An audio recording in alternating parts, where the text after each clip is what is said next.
Why is we pumping his chest? Because Dr. Herman. They won't come in here and do it. They're using our resuscitate because he still got a heartbeat.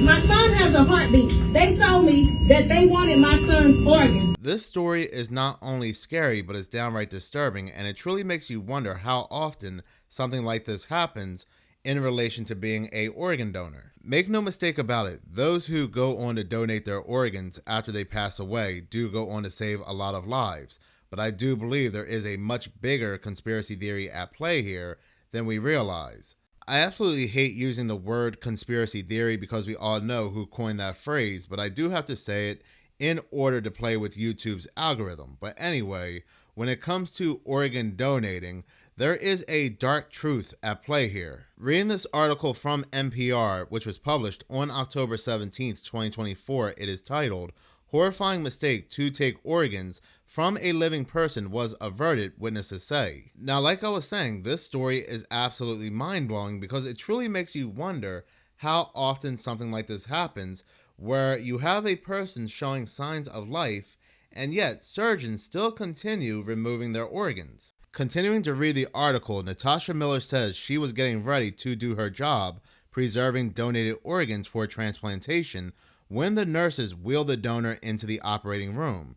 This is when this individual realized that something wasn't right. Though the donor had been declared deceased, he seemed to her very much alive. Miller was quoted as saying during an interview with NPR, he was moving around, kind of thrashing, like thrashing around on the bed. So then, what's the problem here? This man is clearly alive. Unless he is going through some kind of strange rigor mortis that we've never heard of before, this man is alive. They should be saying, look, he's still moving. Stop everything. This man is not deceased. But this story gets even stranger. She continues to say, and then we went over there and you can see he had tears coming down. He was crying visibly. The donor's condition alarmed everyone in the operating room at Baptist Health Hospital in Richmond, Kentucky, including the two doctors who refused to participate in the organ retrieval, she says. Now listen to this. Miller is quoted as saying, the procuring surgeon, he was like, I'm out of it. I don't want to have anything to do with it. That is such an odd thing for the surgeon to say. Because like I said, if he saw the patient alive, he would say, well, get him out of here. They made the wrong decision. But no, he says, I'm out of it. I don't want to have anything to do with it. As if he was debating taking this patient's organs. Because he knew beforehand from those that sent the patient over, he knew this patient was alive, but he was going to continue with harvesting the organs, but he saw this man crying and he backed out. Again, that statement of, I'm out of it, I don't want to have anything to do with it, is very telling. Miller continues to say it was very chaotic. Everyone was just very upset. Miller says she overheard the case coordinator at the hospital for her employer, Kentucky Organ Donor Affiliates, call her supervisor for advice. So the coordinator calls the supervisor at the time, and she was saying that he was telling her that she needed to find another doctor to do it, that we were going to do this case. Wait, what? So the coordinator calls the supervisor at the time, and she was saying that he was telling her that she needed to find another doctor to do it, that we were going to do this case. So they're still debating on doing this case, on doing the surgery to harvest this man's organs, even though they clearly see him crying, they clearly see him moving and thrashing around, they are still debating on removing his organs. That is wild. That is absolutely crazy. I don't even know what I'm reading here. Miller says, and she's like, there is no one else. She's crying, the coordinator, because she's getting yelled at. People don't realize just how big of a business illegal organ harvesting truly is, and these hospitals are deep in that business. The organ retrieval was canceled, but some CODA workers say they later quit over the October 2021 incident, including another organ preservationist, Nicoletta Martin. Martin is quoted as saying, I've dedicated my entire life to organ donation and transplant. It's very scary to me now that these things are allowed to happen, and there's not more in place to protect donors. She's absolutely correct. It's truly terrifying when you come to that realization how often something like this may happen. But again, this story gets even crazier. Martin was not assigned to the operating room that day, but she says she thought she might get drafted, So she started to review case notes from earlier in the day. She became alarmed when she read that the donor showed signs of life when doctors tried to examine his heart. Doctors in this hospital knew this man was alive before they even shipped him off to have his organs removed, because listen to this. The donor had woken up during his procedure that morning for a cardiac catheterization, and he was thrashing around the table. The article continues to say cardiac catheterization is performed on potential organ donors to evaluate whether the heart is healthy enough to go to a person in need of a new heart. Martin says doctors sedated the patient when he woke up and plans to recover his organs proceeded. Wow, we're not talking about a mistake. We are talking about something is being done intentional to remove this man's organs. This is a straight up crime. CODA, or the Kentucky Organ Donor Affiliate, officials downplayed the incident afterwards, according to Martin. She was dismayed at that, she says. That's everybody's worst nightmare, right? Being alive during surgery and knowing that someone is going to cut you open and take your body parts out. Martin is quoted as saying, "That's horrifying." Donna Rohr of Richmond, Kentucky told NPR that her 36-year-old brother, Anthony Thomas T.J. Hoover II, was the patient involved in the case. He was rushed to the hospital because of a drug overdose, she says. Rohr was at the hospital that day. She says she became concerned something wasn't right when TJ appeared to open his eyes and look around as he was being wheeled from intensive care to the operating room. It was like it was his way of letting us know, hey, I'm still here, Rohr told NPR in an interview. But Rohr says she and other family members were told what they saw was just a common reflex. No, if I saw one of my family members open their eyes and look around, I would want 6, 7, 100 different opinions before you go ahead and remove my family members' organs. Now look, I'm not blaming the family members because I'm sure they're in such a state of shock, they're in grief, that whatever they are being told by the hospital, by the doctors, just sounds good at that moment. Now again, it truly makes you wonder just how many of these stories are out there where family members see potential life, and yet they are told by the hospitals, by doctors, that this person is deceased, and what you're seeing is normal from a deceased person. We're going to go ahead and take them anyway to remove their organs. There may be some people watching this who are saved by an organ transplant or had a child saved by an organ transplant and so forth, and I'm not saying that organ donating doesn't do any good, but like with everything, there is corruption in everything, and we do know that the medical field has a lot of corruption, unfortunately. Before we get back to this story, I was reading another story published back on November 2023, which was titled, "When Does Life End?" A father didn't believe his daughter was deceased. He says the hospital still harvested her organs.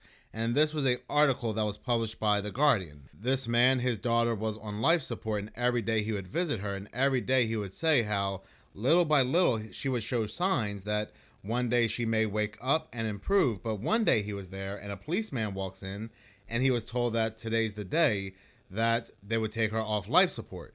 And he was pleading and begging with the care team that she's still alive, that she will improve, that these are the signs that she is showing. But again, at the end of the day, they still took her and had her organs removed. And this man says all they cared about was removing her organs. This individual says all they cared about was removing her heart, her lungs, her kidneys for donation, and they did not care about the fact that she was still fighting to be alive. The individual, the father, Mike, believed the hospital and the organ procurement organization needed his consent, yet the hospital had now called a police officer to remove him from his daughter Brittany's bedside, to remove him from the hospital premises.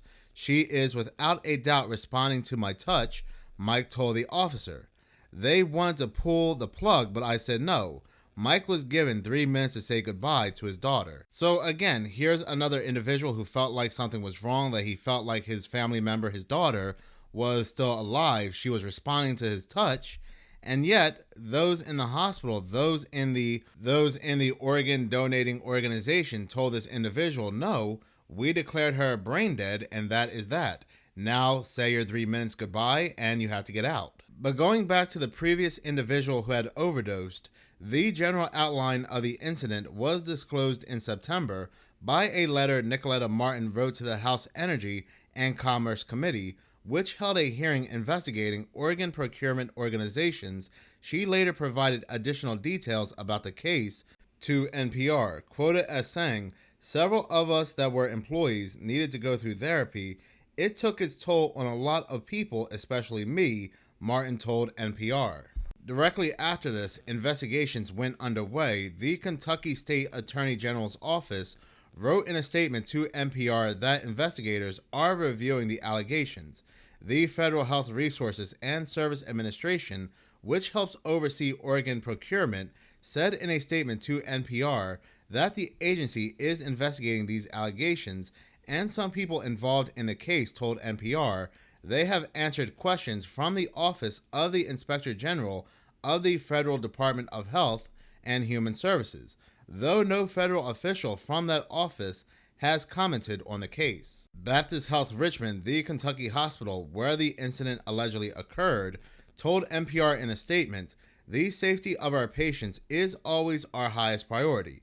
We work closely with our patients and their families to ensure our patients' wishes for organ donation are followed." And it often makes me wonder about those theories about how people who are labeled organ donors are targeted. They always end up in accidents, and come to find out later, their family members are told that these people who are involved in accidents are brain dead, that they are going to have their organs removed because this is what these individuals wanted. Yes. Why is it? We pumping his chest because Dr. Herman. He won't come in here and do it. They refuse to resuscitate And he still got a heartbeat. My son has a heartbeat. They told me that they wanted my son's organs. When they first announced him that he had brain trauma, and I told them that they keep cutting the air off now. They're cutting it off. They're cutting it off. They're controlling it from the outside. Now they heard cut it back off because they heard you say it. We see what y'all doing out there. We see you. Now, continuing to read from the article, CODA, the Kentucky Organ Donor Affiliates, the Organ Procurement Organization, confirmed that Miller was assigned to the operating room for the case, but the organization told NPR in a statement that this case has not been accurately represented. So basically, we're going to have one of those situations where a organization is under scrutiny, this organization investigates itself, and come to find out, this organization finds that, well, they did no wrongdoing. No one at CODA has ever been pressured to collect organs from any living patient, according to the statement from Julie Bergen, President and Chief Operating Officer for Network for Hope, which was formed when CODA merged with the Life Center Organ Donor Network. CODA does not recover organs from living patients. CODA has never pressured its team members to do so. But it's not like they are going to admit it anyway. They are not going to admit any wrongdoing. I mean, does anybody really expect this organization to come out and say, yeah, we have harvested organs from people who are still living? So what? She goes on to say, for over 5 years, our nation's organ procurement organizations, the nonprofit community-based organizations that work with grieving families every day to save lives through transplantation, have been subject to malicious misinformation and defamatory attacks based on hearsay, creating a false narrative that donation and transplant in the United States is untrustworthy and broken, the letter reads. Now, it looks like this organization has faced multiple accusations, and they went ahead and turned it around into misinformation. Like we see with almost everything, anytime we catch anybody, any politician, any organization doing any wrongdoing, we always hear them say it's just misinformation. Don't talk about it, it's misinformation, it's disinformation. There are 4 words that truly get under my skin. That is misinformation, disinformation, fear, and distraction. These are basically the 4 horsemen of shut up, don't talk about it. Don't talk about this because that's a distraction. Don't talk about that because you're just spreading fear. Don't talk about this because this is misinformation and disinformation. Now, there are critics of the organ procurement system say they weren't entirely surprised by the allegations, with more than 103,000 people on the waiting list for a transplant. Organ procurement organizations are under enormous pressure to increase the number of organs obtained to save more lives. In addition, there is an ongoing debate about how patients are declared deceased. Not just that, but when you have these so-called elites, when you have these super wealthy people that are in need of organs themselves and there's a waiting list, you don't think some people are going to be bumped off so these so-called elites could have their lives saved. Now, in this article, it describes how another patient almost had their organs removed. Dr. Robert Cannon, a transplant surgeon at the University of Alabama at Birmingham, described a similar incident during the congressional hearing where Martin's letter was disclosed. It happened at a hospital outside of Alabama. Now, Alabama also has something rather interesting going on in their prison or jail system, where family members were looking for their family members who went missing. Come to find out, they were taken to jail or prison in Alabama. They were declared deceased in very unusual ways, and when these family members received their bodies back, their organs were missing. This rabbit hole runs very, very deep, but anyway, the doctor was quoted as saying, "We actually were in the operating room. We had actually opened the patient and were in the process of sort of preparing their organs, at which point the ventilator triggered, and so the anesthesiologist at the head of the table spoke up and said, 'Hey, I think this patient might have just breathed.'"